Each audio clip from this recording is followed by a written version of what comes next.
Welcome back. Today we are talking about the transform gizmo in sculpt mode. So go ahead and go new file general and set up Suzanne for sculpting with our matte caps, any color you want, and the multi-resolution with subdivisions of 5.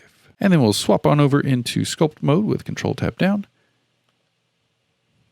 And we're going to use the transform all the way here at the bottom. Notice we get a gizmo of all of the move, rotate, and scale all together at once. You can do everything right here. It's like your one-stop shop for transforming anything in your sculpt. So if you just want all these at once, use this tool. This will help you the most with all that. And before we dive in, let's go ahead and save. So do Control S to save as, and we'll just call it transform.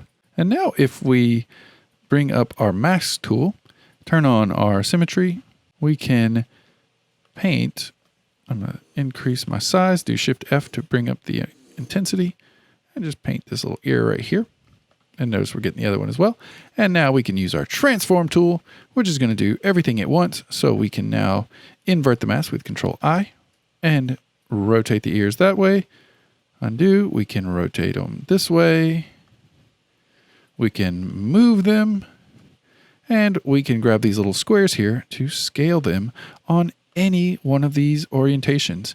The ones that I use the most are probably view and cursor, but default is going to be just fine. So right there. But yeah, and you can use this just like before. You can tag this gizmo directly to your 3D cursor. And so yeah, so that is the transform tool. Let's go ahead and jump into the next tool, which is the annotate.